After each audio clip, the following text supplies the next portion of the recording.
मेरे राम, मेरे राम।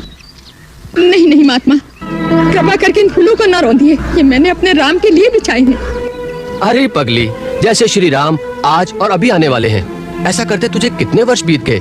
तेरे राम आए भी, परंतु आएंगे, अवश्य आएंगे। मेरे गुरुदेव मतंग मुनि का वचन मिथ्या नहीं हो सकता। अचानक किसी समय आ गए तो वो क्या कहेंगे। इस फिरनी को स्वागत करना भी नहीं आता।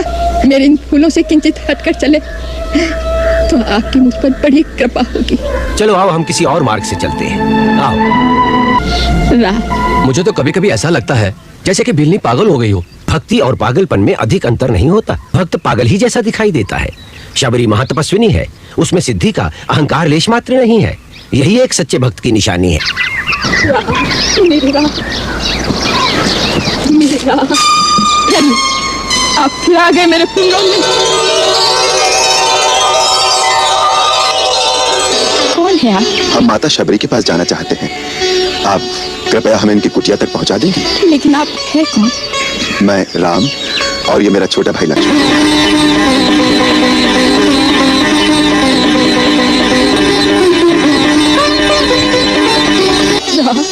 आप आ गए प्रभु।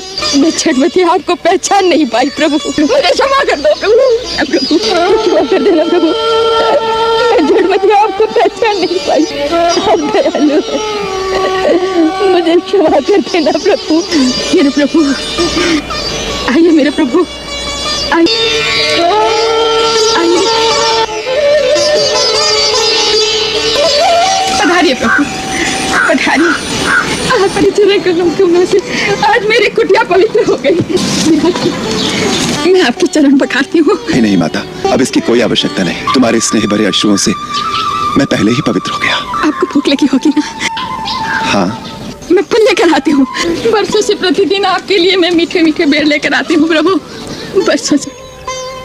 खाइए, खाइए प्रभु, बहुत मीठे हैं। मैंने चक कर रखे हैं।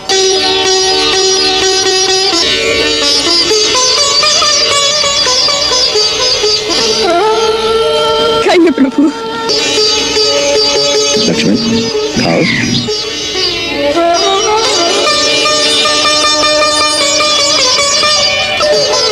वाह, अच्छे हैं ना?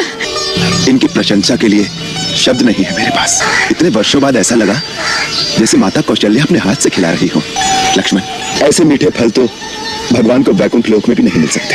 ये उनके तपोबल के प्रभाव से फल सदैव ताजा रहते हैं। ये सब मेरे परम गुरु महामुनि मतंग की शक्ति का प्रभाव है। परम गुरु जहाँ बैठते थे, उनके चरणों में गाय बकरियां एक साथ पानी पीती थी। उनको परलोक सिधारे वर्षों बीत गए। वो यज्ञ किया करते थे, उसमें अभी तक एक तेज, एक प्रकाश की आभा झलकती रहती है। इतनी भाग्यशाली हैं आप जो ऐसे परम गुरु की सेवा करने का पुण्य प्राप्त हुआ। कितना पवित्र होगा वो स्थान। उसी सेवा का पुण्य फल है जो आपके दर्शन हुए हैं। साक्षात भगवान का दर्शन करके मेरे कई जन्मों के पुण्य फलीभूत हो गए हैं। उन्होंने कहा था कि एक दिन श्री राम लक्ष्मण के साथ इस आश्रम में आकर तुम्हारे अतिथि बनेंगे। उसके पश्चात तुम हमारे पास आ जाना। उन्होंने कहा था तुम उन्हें महाबली सुग्रीव तक पहुंचाने का मार्ग बताकर कहना कि रावण पर अवश्य विजय पाएंगे। ये भावी निश्चित है प्रभु। आपने ये समाचार सुनाकर जैसे अपने परम गुरु का आशीर्वाद मुझ तक पहुंचा दिया है। आप कृपा करके ये बताइए कि हम महाबली सुग्रीव तक कैसे पहुंचे? दक्षिण तट की ओर ऋषिमुख और मल्याद्रि नाम के 2 पर्वत शिखर दिखाई देंगे, जिनमें हनुमान नाम का आपका एक चिर परिचित भक्त भी है प्रभु। सुग्रीव अपने 4 मंत्रियों सहित वहीं रहते हैं। आपके इस आश्वासन को मैं आपका आशीर्वाद मानता हूँ माता कि परम पूजनीय गुरु भी दर्शन करा दे तो हमारा जीवन धन्य हो जाए। अवश्य, मेरे गुरु का स्थान देखने योग्य है।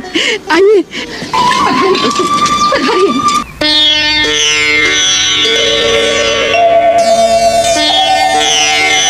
देखो लक्ष्मण, जब एक मनुष्य परमार्थ की भूमि में तपस्या करता है तो उसकी शक्ति में कितना तेज होता है। और धर्म की ज्योति जलाई थी, उसका प्रकाश इतने वर्षों में भी क्षीण नहीं हुआ। हमें आशीर्वाद दीजिए कि हम कर्तव्य और परमार्थ के पथ पर दृढ़ विश्वास के साथ आगे बढ़े। माता, ऐसा लगता है जैसे आपने हमें अपने गुरु के साक्षात दर्शन करा दिए हैं। अब हमें जाने की आज्ञा दीजिए। आज्ञा तो उससे पहले आपको मुझे देनी होगी राघवेंद्र। अपनी भक्ति और उसका ज्ञान मुझे देना होगा। भगवान के निकट जाति पाति, गुण और चतुराई का कोई मोल नहीं होता। वो तो केवल भक्ति के नाते को ही सच्चा नाता मानते हैं। फिर आप तो भक्ति की पराकाष्ठा हैं। मैं आपको क्या ज्ञान दे सकता हूँ? दीनदयाल, अब मुझे अपने गुरुदेव के पास जाने की आज्ञा दीजिए प्रभु।